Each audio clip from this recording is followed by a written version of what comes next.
بسم اللہ الرحمن الرحیم۔ السلام علیکم۔ سلطان صلاح الدین ایوبی رحمۃ اللہ علیہ اپنی خوابگاہ میں آرام فرما رہے تھے۔ وہ اتنی گہری نیند میں تھے کہ انہیں کسی چیز کا ہوش نہیں تھا۔ رات کا آدھا پہر ہو رہا تھا، ہر طرف سناٹا ہی سناٹا تھا۔ سب لوگ اپنی اپنے گھروں میں نیند کے مزے لے رہے تھے۔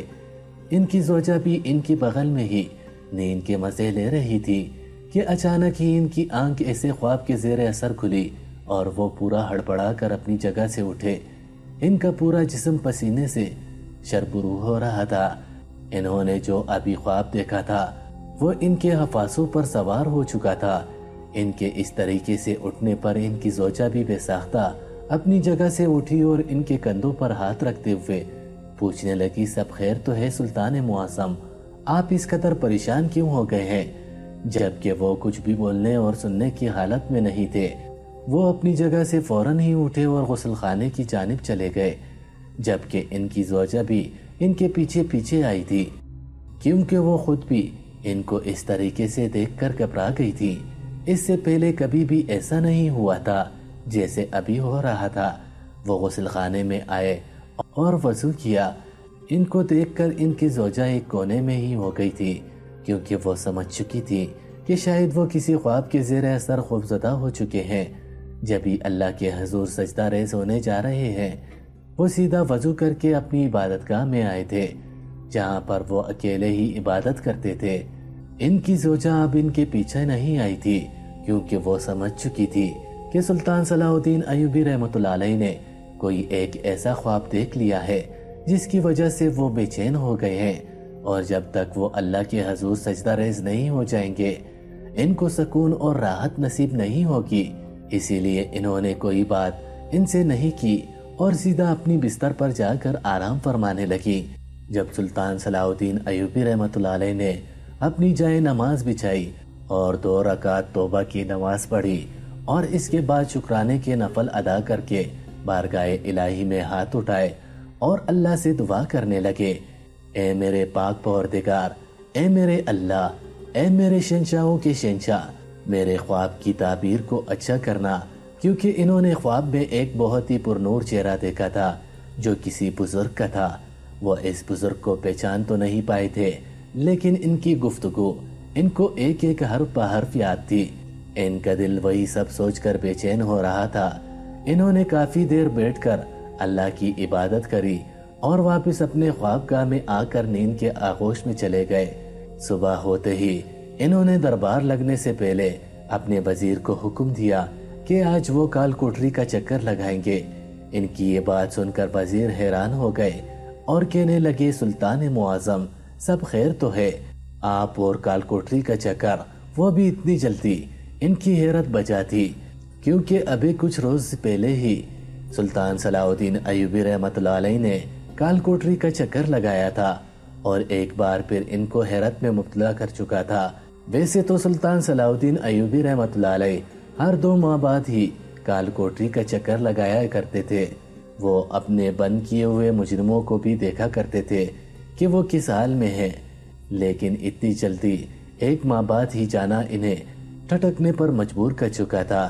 لیکن وزیر ایسی کوئی حیثیت نہیں رکھتے تھے کہ وہ سلطان صلاح الدین ایوبی رحمۃ اللہ علیہ کے آگے سوال و جواب کرتے، بس خاموشی سے سر جھکا چکے تھے۔ ناشتہ کرنے کے بعد وہ اپنے خاص وزیر اور سپاہیوں کے ہمراہ قید خانے کے اندر داخل ہو چکے تھے۔ کال کوٹری کا نظام بہت ہی الگ سا تھا۔ ہر جگہ چھوٹے چھوٹے جیل بنے ہوئے تھے، تو بہت سے مجرموں کو زنجیروں سے باندھا گیا تھا۔ وہ سب کو ایک طاہرانہ نگاہ دیکھتے ہوئے اس نوجوان کے پاس جانا چاہتے تھے جس کو انہوں نے کچھ عرصہ پہلے ہی زنا، شراب نوشی اور قتل کے کیس میں اندر ڈالا تھا۔ انہوں نے خواب کے اندر یہی دیکھا تھا کہ ایک نورانی شکل و صورت والے بزرگ نے کہا تھا کہ صلاح الدین، اس نوجوان کو آزاد کر دو جس کو زنا، شراب نوشی اور قتل کے کیس میں اندر ڈالا گیا ہے۔ یہی سوچ کر وہ اس نوجوان سے ملنے کے لیے آئے تھے اور اس کے تاثرات دیکھنے آئے تھے کہ وہ کیا کر رہا ہے۔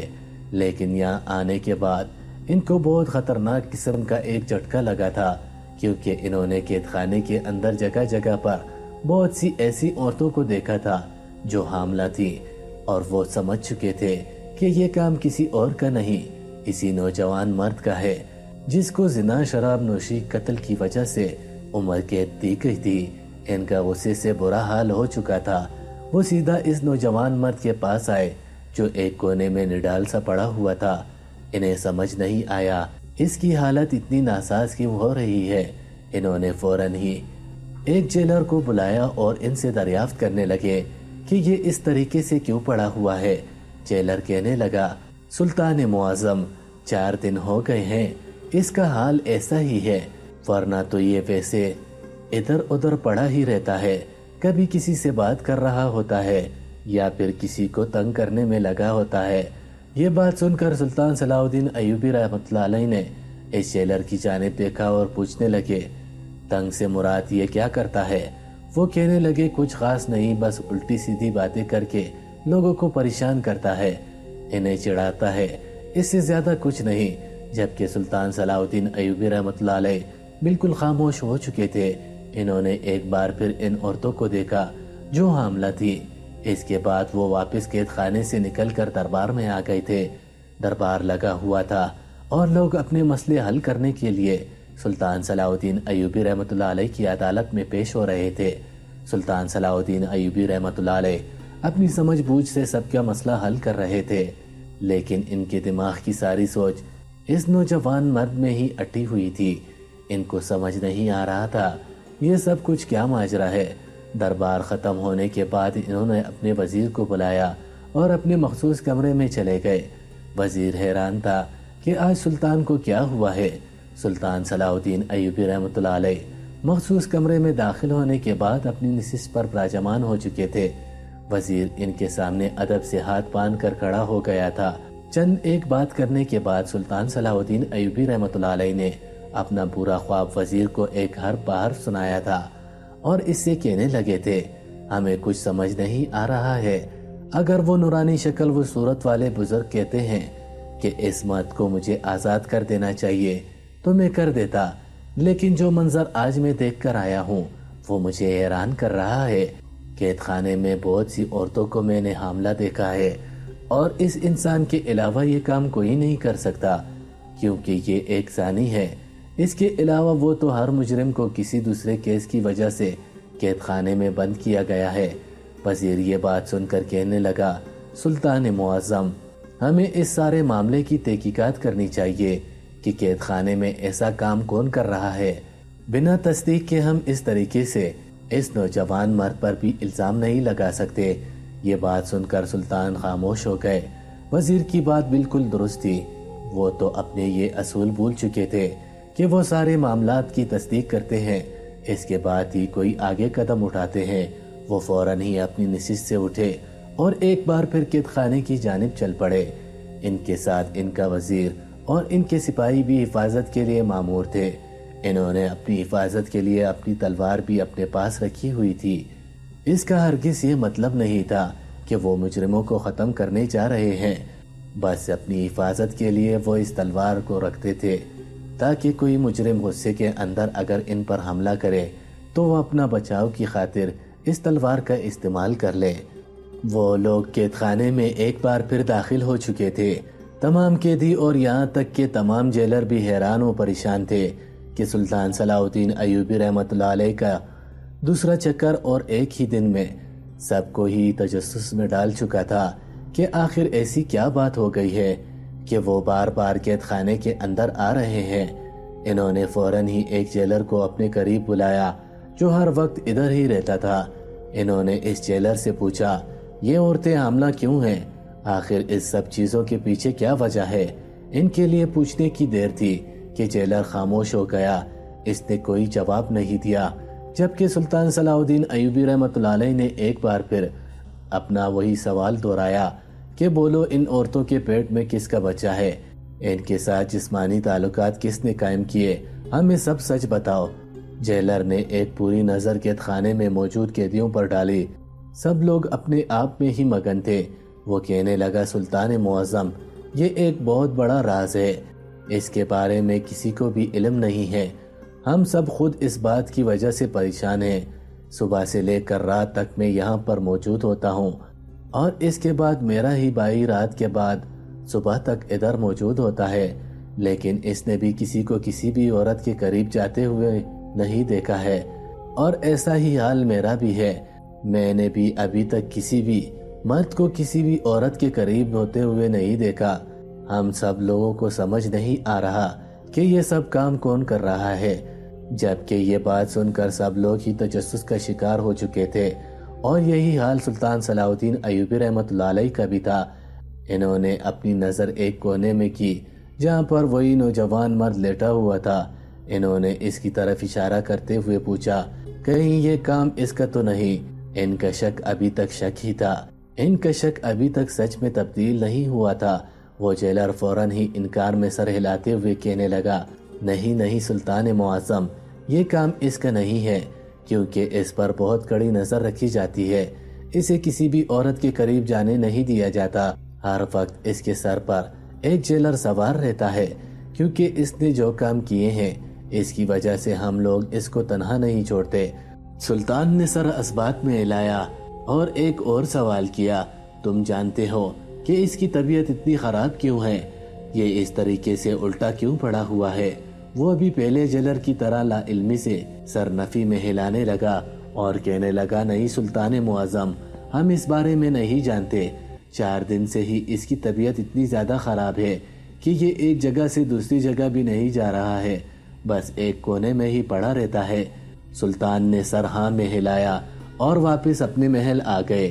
ان کو رات بھر نیند نہ آئی تھی، جو خواب وہ دیکھ چکے تھے اس کے بعد سے وہ بالکل بھی سو نہیں پائے تھے۔ ان کے دماغ پر صرف اور صرف وہی نورانی شکل و صورت والے بزرگ سوار تھے۔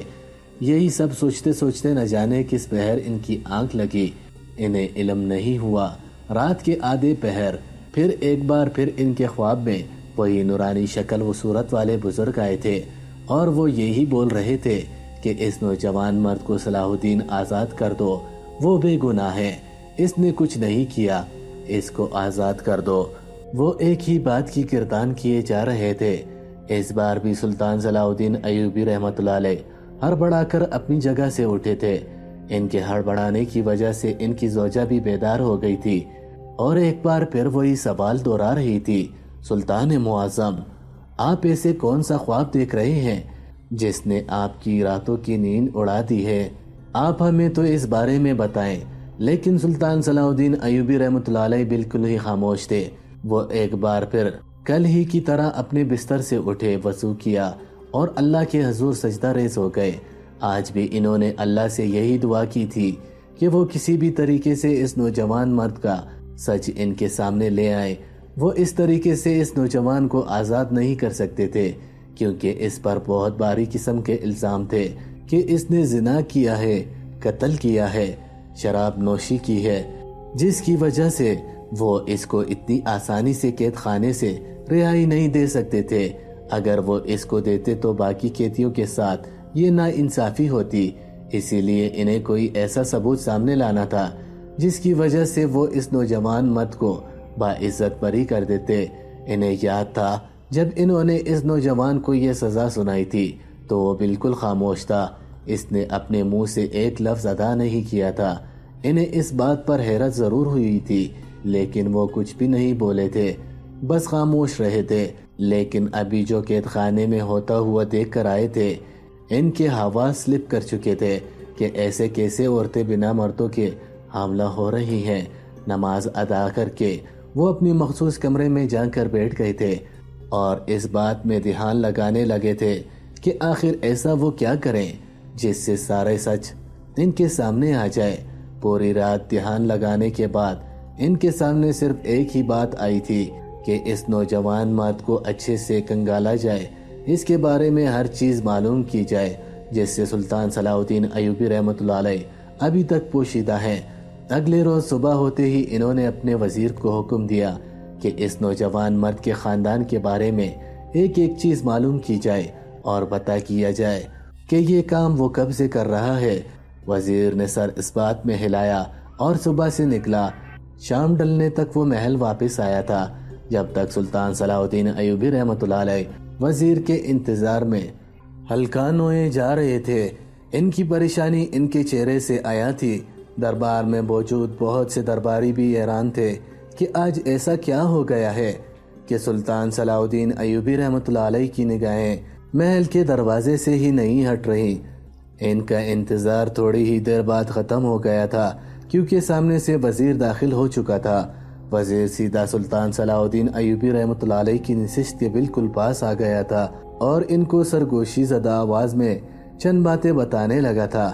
جب وہ خود براہ راست اپنی آنکھوں سے دیکھ کر آیا تھا، وہ جیسے جیسے سلطان کو ساری سچائی سے آگاہ کرتا جا رہا تھا، ویسے ویسے ان کے چہرے سے ایک رنگ آ رہا تھا اور دوسرا جا رہا تھا۔ وہ فوراً ہی اپنی نشست سے کھڑے ہوئے اور وزیر کے ہمراہ قید خانے میں ایک بار پھر داخل ہو گئے۔ وہ سیدھا اس نوجوان مرد کے پاس آئے تھے جو الٹا پڑا ہوا تھا۔ سپاہیوں کی مدد سے اس نوجوان مرد کو فوراً ہی طبیب خانے بھیجا گیا تھا تاکہ اس کا علاج ہو سکے، اور تمام عورتوں کو حکم دیا تھا کہ وہ دربار میں حاضر ہو جائیں۔ تھوڑی دیر بعد ہی حاملہ تمام عورتیں دربار میں ایک قطار میں کھڑی ہوئی تھیں۔ سلطان صلاح الدین ایوبی رحمۃ اللہ علیہ اپنی نشست پر ایک شان سے براجمان تھے۔ وہ غور سے تمام عورتوں کو دیکھ رہے تھے۔ ان کے برابر ہی ان کا خاص وزیر کھڑا ہوا تھا اور ان کی دائیں جانب تخت پر قاضی صاحب بیٹھے ہوئے سارے ماجرے کو غور سے دیکھ رہے تھے۔ سلطان نے تمام عورتوں پر ایک طائرانہ نگاہ ڈالی اور بلند آواز میں کہنے لگے، میں جو بھی پوچھوں گا مجھے سچ سننا ہے۔ کوئی بھی کسی بھی بات سے گھبرائے گا نہیں اور کسی بھی بات سے ڈرے گا نہیں۔ آپ سب کے ساتھ انصاف ہوگا۔ جو شخص جھوٹ بولے گا اور سچائی کو چھپانے کی ذرا برابر بھی کوشش کرے گا تو یاد رکھنا اس کو قید خانے میں نہیں بلکہ پھانسی کے پندے پر چڑھا دیا جائے گا۔ ان کی بات سن کر تمام عورتیں ہی خوفزدہ ہو گئی تھی اور حیرانی بھری نگاہوں سے سلطان کو دیکھنے لگی تھی۔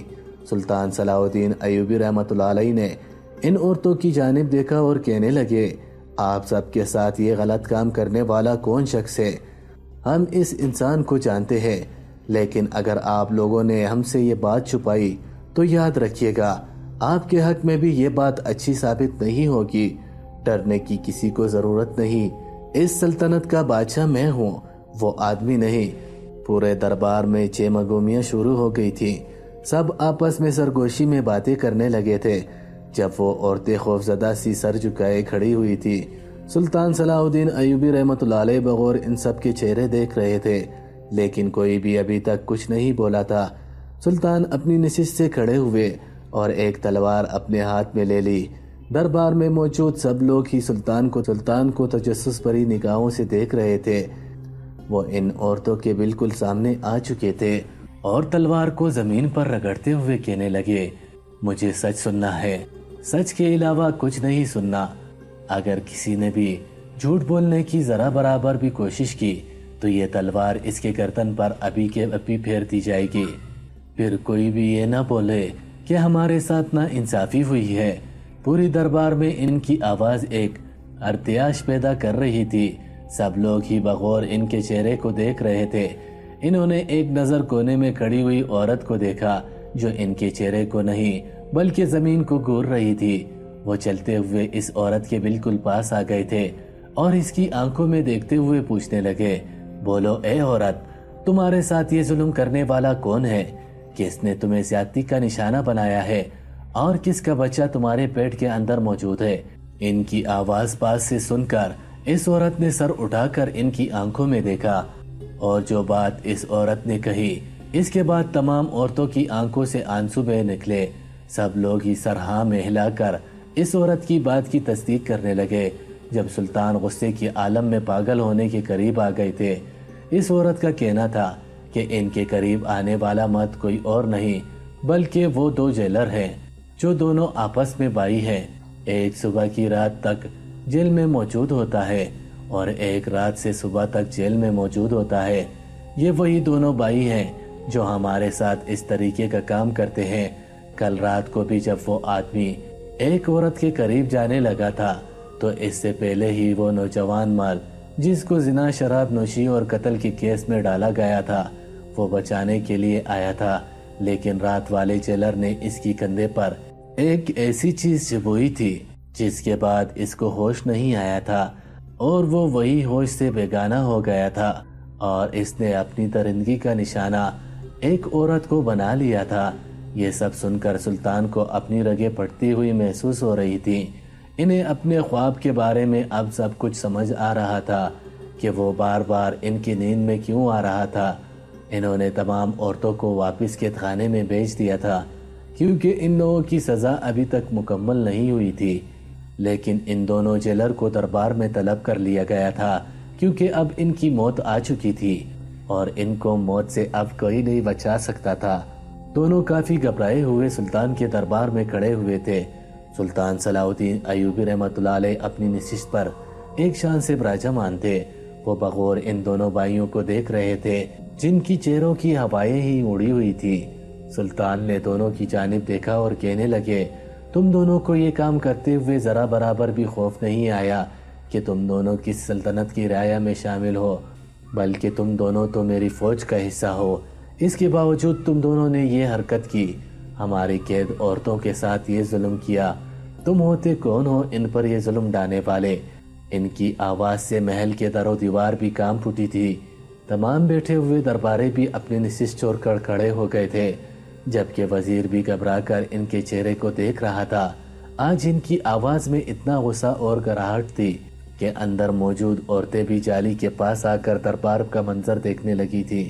وہ دونوں مرد ان کی آواز سن کر کام سے گئے تھے، لیکن اپنے منہ سے ایک لفظ ادا نہیں کیا تھا۔ سلطان صلاح الدین ایوبی رحمۃ اللہ علیہ ایک بار پھر داڑے اور غصے سے غراتے ہوئے کہنے لگے، جو پوچھا ہے اس کا جواب دو۔ تم دونوں آدمی ہوتے کون ہو؟ ان عورتوں پر ظلم ڈالنے والے، تمہیں کس نے اجازت دی تھی ان کے قریب جانے کی؟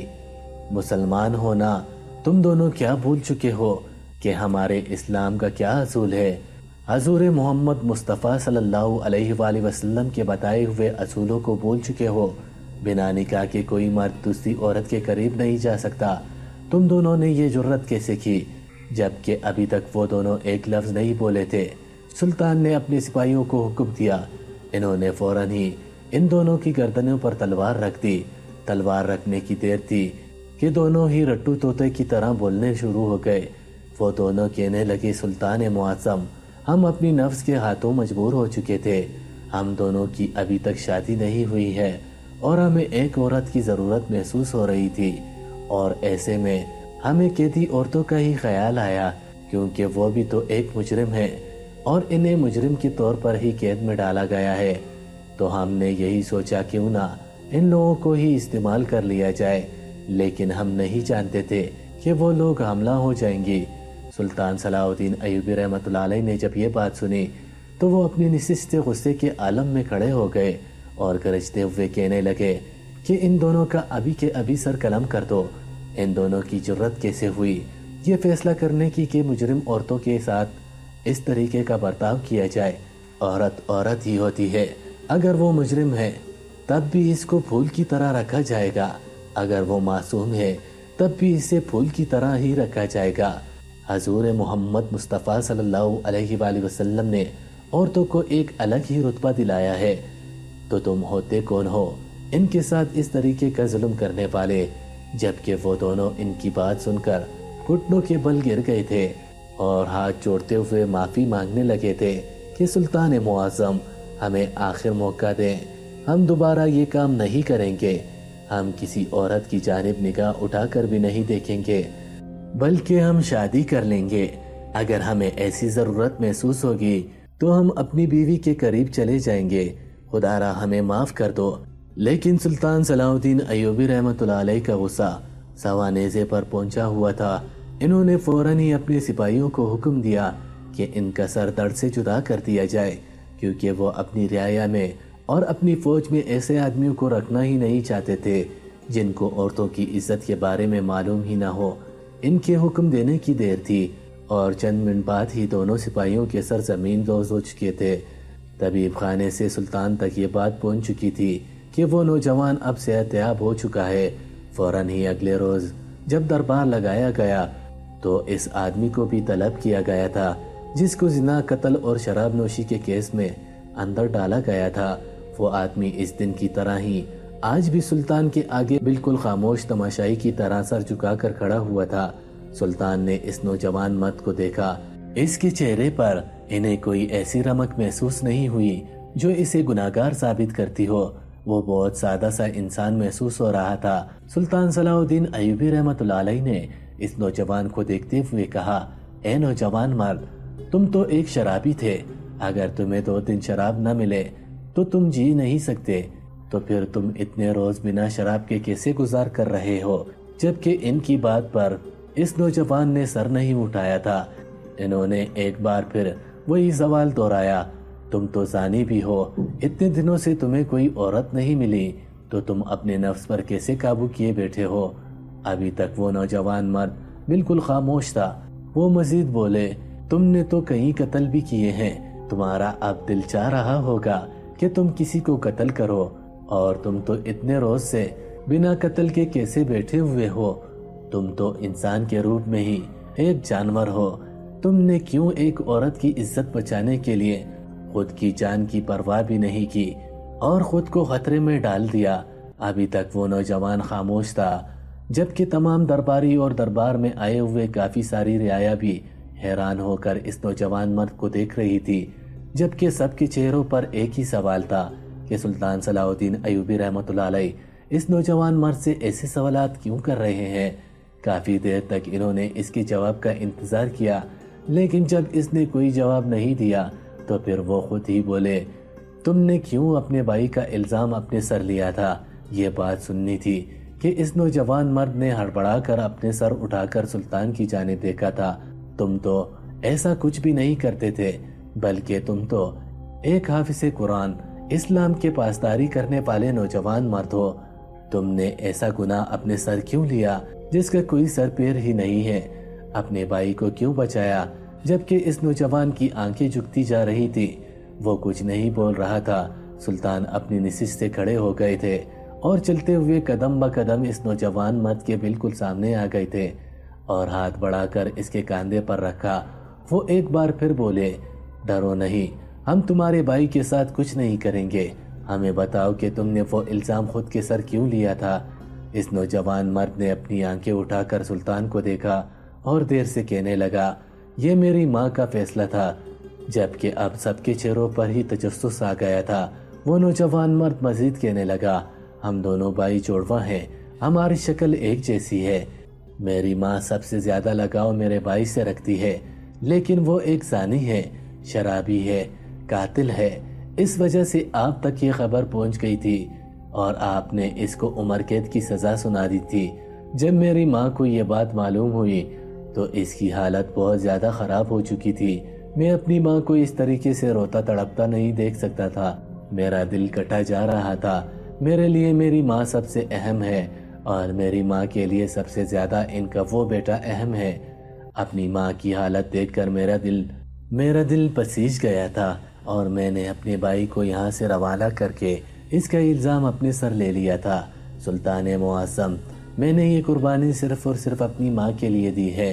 میرا بھائی اس سزا کے بعد سدھر چکا ہے، اس نے یہ تمام کام چھوڑ دیے ہیں، وہ میری ماں کے ساتھ بغداد میں قیام پذیر ہیں۔ میں آپ سے التماس کروں گا کہ اس کی سزا میں کاٹ رہا ہوں، مجھے کاٹنے دیں، لیکن اس کو کچھ نہ کہا جائے۔ سلطان کے پاس ساری خبر پہنچ چکی تھی، وہ جو بول رہا تھا سب سچ تھا۔ وزیر نے کل انہیں یہی سب کچھ بتایا تھا اور حاملہ عورتوں کے بارے میں انہوں نے ان عورتوں سے ہی ساری سچائی معلوم کر لی تھی۔ اس نوجوان مرد کو سب لوگوں کے سامنے ہی باعزت بری کر دیا گیا تھا، جبکہ اس انسان کو بھی معاف کر دیا گیا تھا جو اپنی ماں کا لاڈلا تھا۔ اس نے وہ سارے کام چھوڑ دیے تھے جس کی وجہ سے اس کے بھائی کو سزا ملی تھی، اسی لیے سلطان نے دونوں بھائیوں کو ہی اس کی ماں کے پاس روانہ کر دیا تھا۔ اس واقعے سے یہ بات ثابت ہوتی ہے، بعض اوقات خواب جھوٹے نہیں ہوتے، ان کی تصدیق اگر ہم اچھے سے کریں تو اس کی تعبیر ہمارے سامنے آ ہی جاتی ہے۔ مزید ایسے ہی سبق آموز کہانیوں اور سچے واقعات کے لیے ہمارے چینل کو ضرور سبسکرائب کریں تاکہ آنے والی تمام ویڈیوز کا نوٹیفیکیشن آپ کو بر وقت ملے۔ وما علینا الا البلاغ۔